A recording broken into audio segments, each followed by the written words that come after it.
Assalamualaikum warahmatullahi wabarakatuh.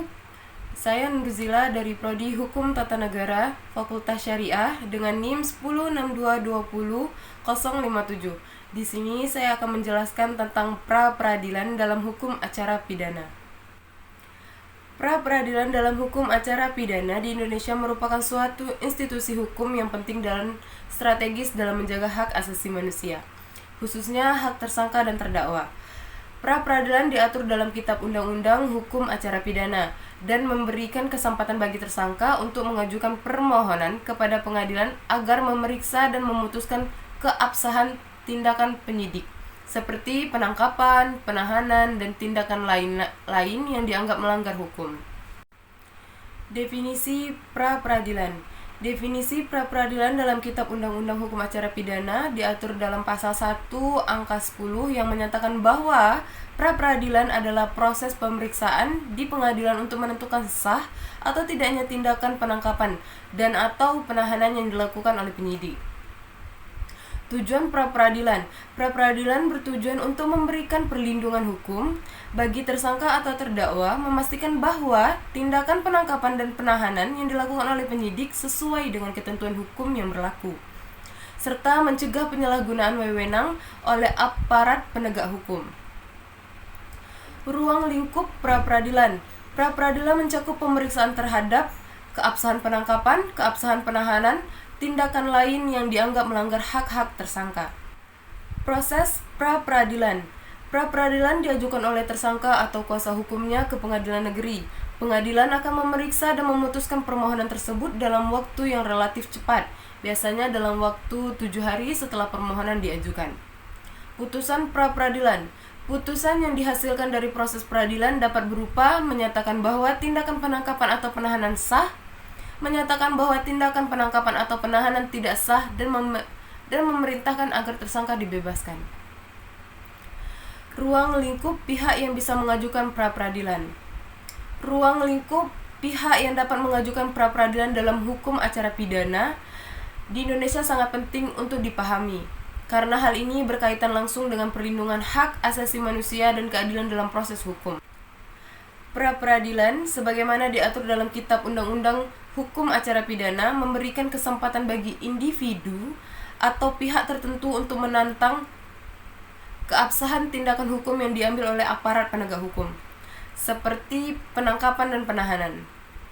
Berikut adalah penjelasan lebih mendalam mengenai pihak-pihak yang dapat mengajukan pra-peradilan. Yang pertama itu adalah tersangka. Tersangka adalah individu yang dituduh melakukan tindak pidana dan menjadi subjek dari proses hukum. Dalam konteks pra-peradilan, tersangka memiliki hak untuk mengajukan permohonan pra-peradilan jika merasa bahwa tindakan penangkapan atau penahanan yang dilakukan terhadapnya itu tidak sah.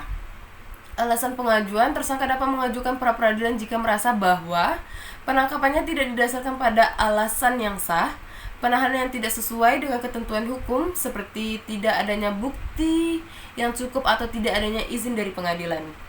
Prosesnya, tersangka atau kuasa hukumnya dapat mengajukan permohonan kepada pengadilan negeri setempat yang kemudian akan memeriksa dan memutuskan keabsahan tindakan tersebut. Yang kedua yaitu kuasa hukum tersangka. Kuasa hukum atau pengacara memiliki peran penting dalam melindungi hak-hak tersangka. Mereka dapat mengajukan pra-peradilan atas nama klien mereka.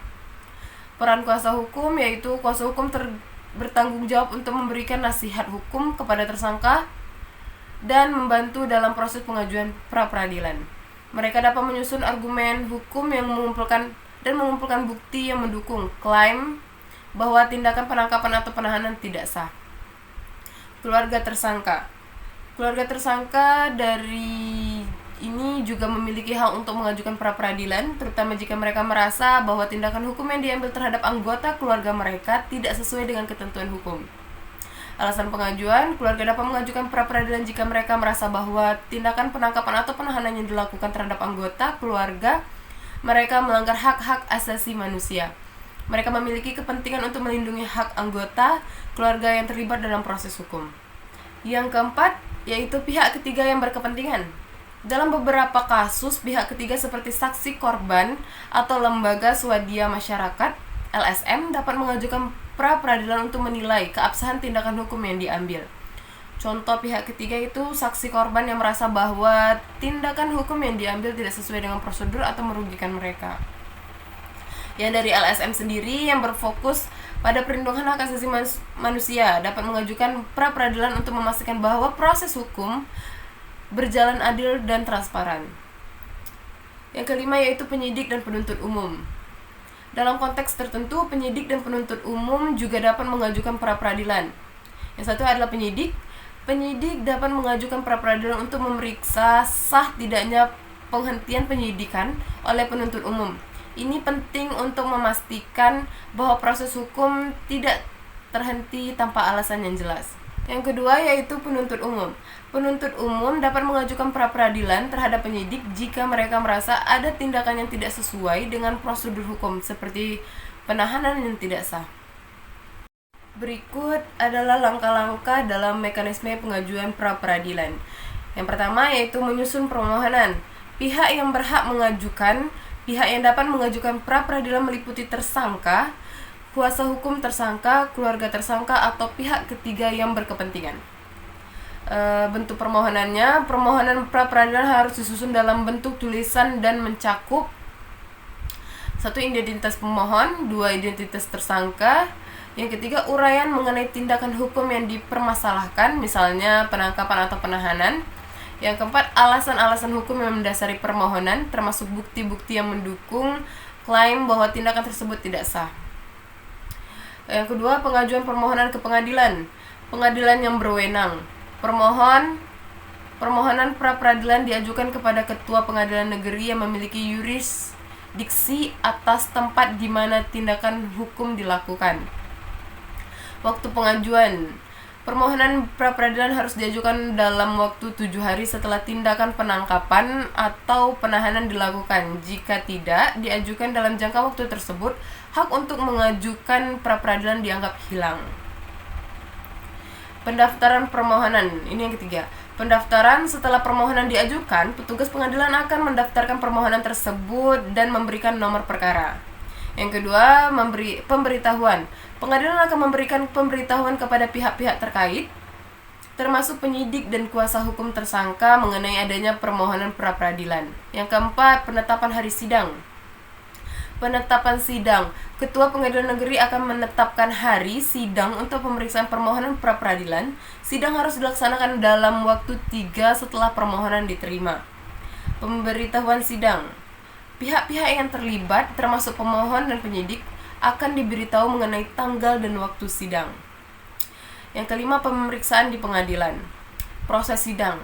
Dalam sidang pra-peradilan, hakim akan memeriksa permohonan dan mendengarkan keterangan dari kedua belah pihak. Pemohon dan penyidik akan memberikan tanggapan dan bukti yang mendukung keabsahan tindakan yang diambil. Hakim akan bertindak sebagai pihak yang netral dan objektif dalam memeriksa bukti dan argumen dari kedua belah pihak. Putusan pengadilan. Setelah pemeriksaan selesai, hakim harus menjatuhkan putusan dalam waktu 7 hari setelah sidang dimulai. Isi putusan. Putusan pengadilan dapat berupa 1. Menyatakan bahwa tindakan penangkapan atau penahanan sah.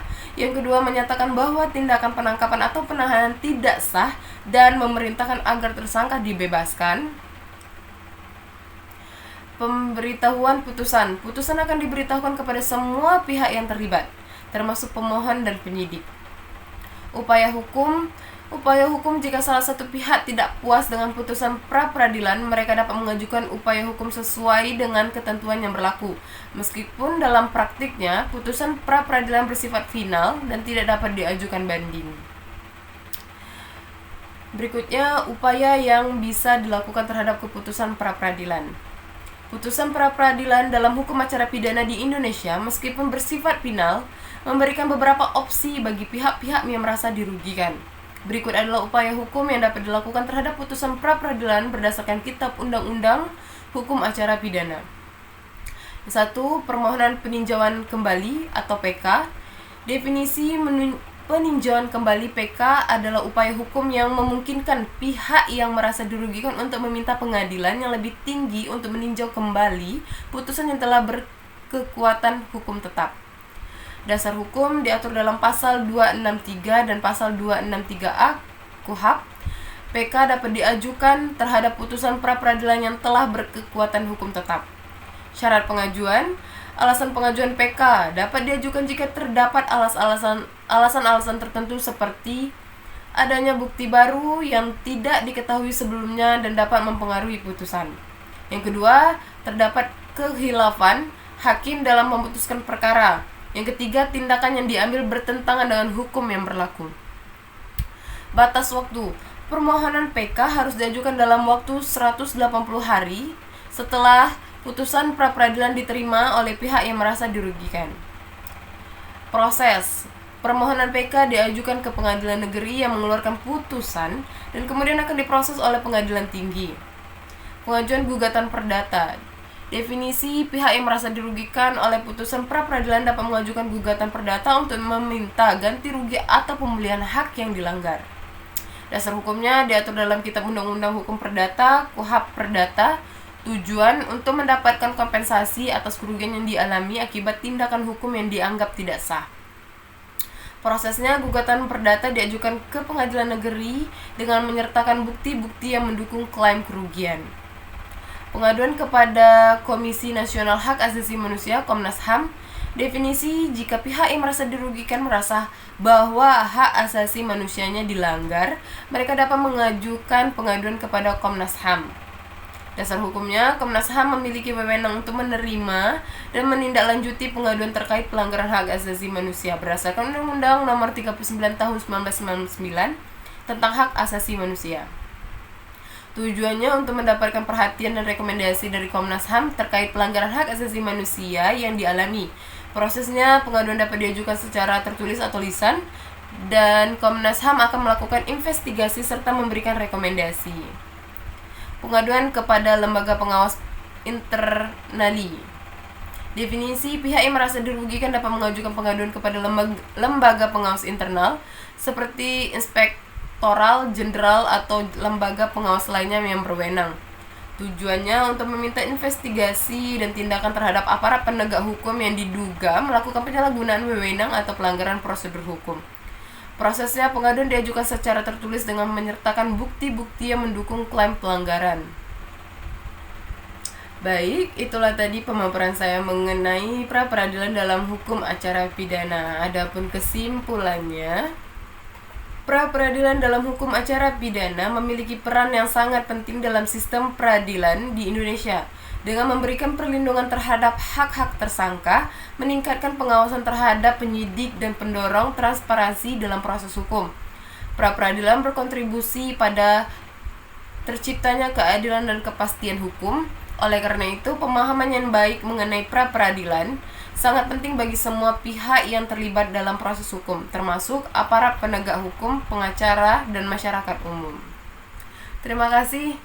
Itulah tadi pemaparan dari saya. Saya akhiri. Wabillahi taufiq wal hidayah. Wassalamualaikum warahmatullahi wabarakatuh.